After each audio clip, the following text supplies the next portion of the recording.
Hello everyone, तो एक बार फिर आप सभी का स्वागत है नीट लेजेंड्स पर। मेरा नाम चानिका निक, आपकी बायोलॉजी एजुकेटर। आपको एक बहुत इंपॉर्टेंट अपडेट आज देने वाली हूँ। उन बच्चों के लिए स्पेशली ये अपडेट होने वाली है जो कोई ऑल्टरनेटिव एक्सप्लोर करना चाहते हैं अदर देन एमबीबीएस। वैसे आई नो मोस्टली बच्चों का जो ड्रीम होता है, टारगेट होता है, वो एमबीबीएस होता है, लेकिन उसके अलावा भी कुछ बहुत अच्छे कोर्सेज होते हैं जो कि एम्स ऑफर करता है और एम्स के थ्रू आप इन कोर्सेज को कर सकते हैं। इंपॉर्टेंट अपडेट इसलिए है क्योंकि इन कोर्सेज की रजिस्ट्रेशन शुरू हो चुकी है और एंड डेट भी आ चुकी है, क्लोजिंग डेट आ चुकी है। So that's why this is a very important update for all those who are interested in courses like BSc nursing honours, BSc nursing post basics, BSc paramedical courses. ये courses 2024 का इनका registration शुरू हो चुका है और बेसिक रजिस्ट्रेशन की date यहाँ पर है 5 मार्च से लेकर 4 अप्रैल तक। ये लास्ट डेट है बेसिक रजिस्ट्रेशन की, 4 अप्रैल 5 PM तक। देन उसके बाद generation of code for final registration for BSc honours, यही BSc post basic and BSc paramedical courses के लिए जनरेशन ऑफ कोड होगा आपका फाइनल रजिस्ट्रेशन के लिए, और उसकी स्टार्टिंग डेट 12 मार्च है और क्लोजिंग डेट 12 अप्रैल रहेगी 5 बजे तक। देन उसके बाद जब आप जनरेशन ऑफ कोड कर लोगे फाइनल रजिस्ट्रेशन के लिए, तभी आप एलिजिबल होगे फाइनल रजिस्ट्रेशन करने के लिए। और फाइनल रजिस्ट्रेशन में आपकी पेमेंट ऑफ फीस और जो कुछ भी सिटी ऑफ चॉइस आपकी होगी वो सिटी आप फिल कर सकेंगे। एंड उसके लिए स्टार्टिंग डेट 12 मार्च और क्लोजिंग डेट 12 अप्रैल रहने वाली है। सो ये इंपॉर्टेंट डेट्स थी जो कि आपके सामने मुझे बतानी थी आप लोगों को, सो दैट ये मिस ना हो जाए। और इसकी सारी अपडेट्स आप लोगों को aimsexams.ac.in पर मिलती रहेंगी। ये वेबसाइट बहुत ज़्यादा इंपॉर्टेंट है, कोई दूसरी वेबसाइट पर मत पहुंच जाना, गलत सलत वेबसाइट पे। So note this down.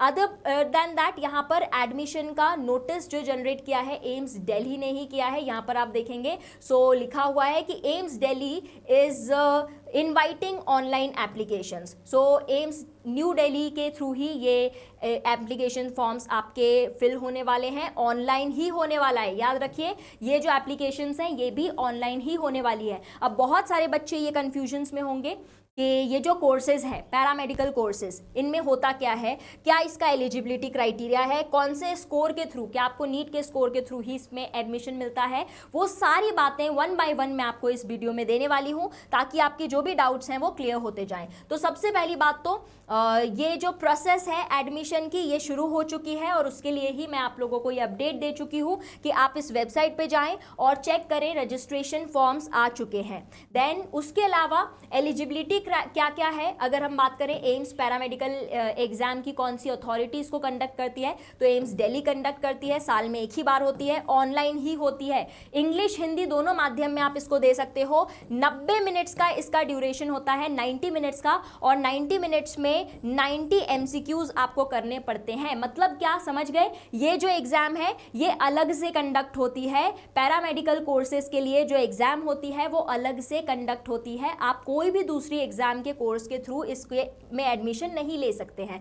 Then आप अगर ये सोच रहे हैं कि ये जो एग्जाम है इसके बाद हमें कौन से कोर्सेज करने को मिलेंगे, कौन से वो कोर्सेज हैं जो हम ऑप्ट कर सकते हैं, सो एम्स दिल्ली की अगर हम बात करें, सो एम्स दिल्ली में पैरामेडिकल के ये सारे कोर्सेज हैं। लिस्ट आप देख लो, पॉज करके आराम से पढ़ लेना इसको, वीडियो को पॉज करके। देन बीएससी ऑनर्स भी है यहाँ से, BSc honours nursing post basic जो अभी हमने देखा वो दोनों कोर्स भी एम्स दिल्ली से मिल रहे हैं। देन भुवनेश्वर के आपको यहाँ पर दे रखे हैं, you can carefully go through it. Then apart from that Rishikesh में भी कुछ पैरामेडिकल कोर्सेज हैं, जैसे कि ये थोड़ा आगे पीछे हो गया है, लेकिन ऋषिकेश के अंदर भी आपको ये सारे पैरामेडिकल कोर्सेज मिल सकते हैं। सो इसको वीडियो को पॉज कर करके आप लोग आराम से इसको पढ़ लेना, जो भी आपका फील्ड ऑफ इंटरेस्ट है उसके अकॉर्डिंग आप अपने कोर्सेज को सिलेक्ट कर सकते हैं। Then apart from this one more important thing that I wanted to share with you all is eligibility criteria. Eligibility criteria क्या है, अगर आप इन कोर्सेज में इंटरेस्टेड हो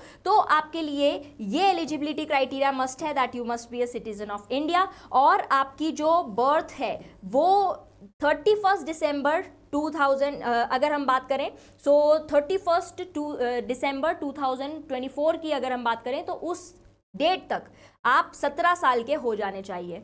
आप 17 साल की उम्र अगर आपकी कंप्लीट है तो आप ये एग्जाम दे सकते हैं। देन क्लास 12th पास होनी चाहिए डेफिनेटली, जो भी रिकग्नाइज्ड इंस्टीट्यूशंस हैं उनके थ्रू।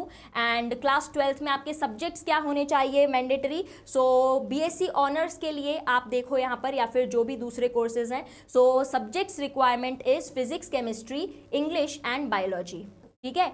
पीसीबी आपका बैकग्राउंड होना चाहिए, पीसीबी अगर बैकग्राउंड है तो आप एलिजिबल हो।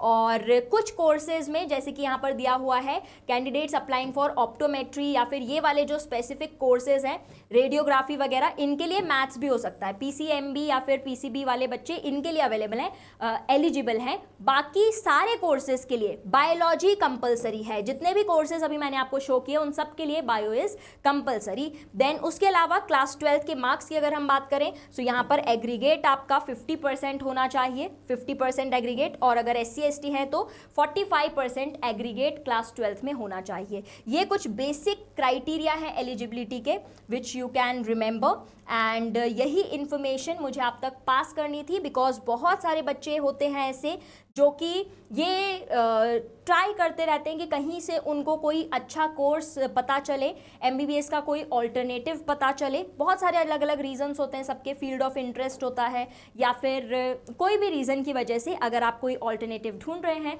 सो this can definitely be a good alternative for you. And इसकी registration dates please note this down, और इसको आप लोग नोट करके रखो और टाइम से रजिस्ट्रेशन कर लो अगर इंटरेस्टेड हो। और अगर जानकारी आपके काम आई, या फिर आप सोच रहे हो कि आपके कोई दोस्त के काम आ सकती है, सो उसके साथ वीडियो को ज़रूर शेयर करना। और मिलेंगे नेक्स्ट सेशन के अंदर। तब तक के लिए all the best everyone, keep studying, stay focused and take care.